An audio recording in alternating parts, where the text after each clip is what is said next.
Hey, how's it going? It's Tris, Mr. Moneyfingers, hat ad again with another video for you. As I say every single time, because I am forced to by the people I work with, my deal is that I help copywriters, entrepreneurs, offer owners, media buyers, professional, statues who stand on the human statues who stand on the side of the street. I teach them how to use emotion and storytelling to dramatically increase your conversions, so you can buy stupid cars that I would personally never buy, and big watches and stuff that I personally think is stupid. But if you don't think it's stupid, that's awesome for you.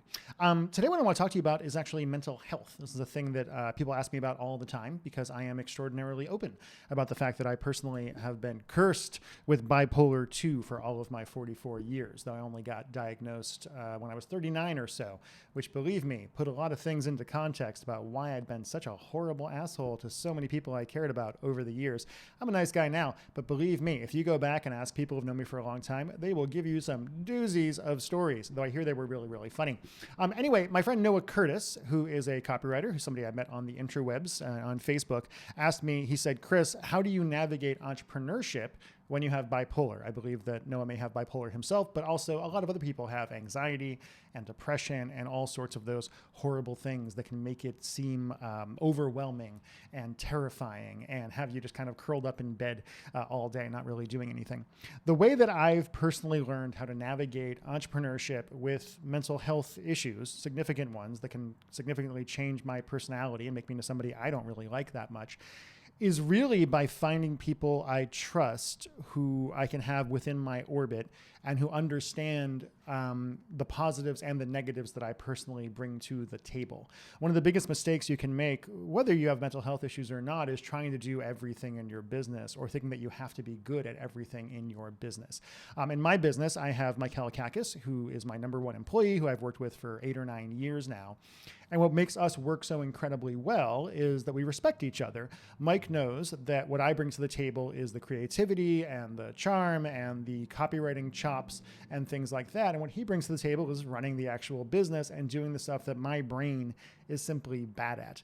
Also, it's incredibly important to have people in your life who you trust, that when they come to you and they say, for instance, "Hey, Chris, I think you're a little hypomanic right now," you believe them. Because the issue with bipolar particularly is it can make you kind of paranoid and it can make you start seeing the world as being against you and all that other kind of thing. So I personally have Mike, and I have my wife Angie, and I have 2 or 3 other people who I know for a fact will never bullshit me, will tell me when I'm acting unreasonably, and will give me just kind of an external view on what is actually going on in the world, so my own sometimes kind of colored perceptions of reality aren't that great. The second thing is just to focus on what you're really, really good at. Now, people ask me, they say, "Chris, why are you so good at the emotional side of writing copy?" And the only thing I can think of is that because of the bipolar 2 that I personally deal with, I have a very intense experience of emotions, and probably more intense than most people do for the level of things they're kind of dealing with, right? Like when I'm not medicated, I could lose something. I could lose my wallet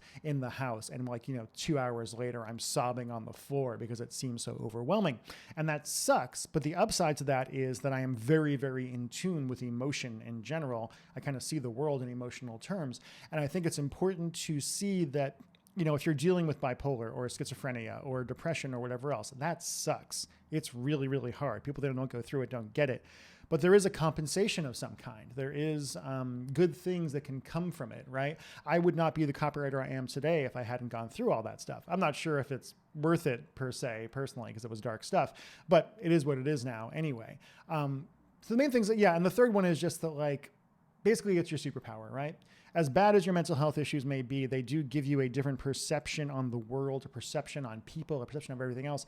And learning to be grateful for the upsides of what you're dealing with can be really, really powerful. But the main things I think are making sure you're setting time for yourself, taking time, getting enough sleep, having people you work with who you can really trust and who believe in you and who see you for the powerful things that you bring to the table as opposed to seeing your mental health issues as a negative, And, just that's kind of it, I guess. I've been talking for like 5 minutes. I guess I should stop now. It's a really interesting topic, though, and I know it's one that people want more information on. So if you want me to talk about mental health stuff more, if you are dealing with a particular mental health issue in your copywriting, marketing career, whatever else, I personally find this stuff really interesting to talk about, and it gives me a lot of joy to share it with folks. So please comment below wherever we're putting this. Also, you can go to thechrishaddadshow.com and you can sign up for my email and see my podcast and tell me how dumb I look with my mustache, whatever you want to do. Bye-bye.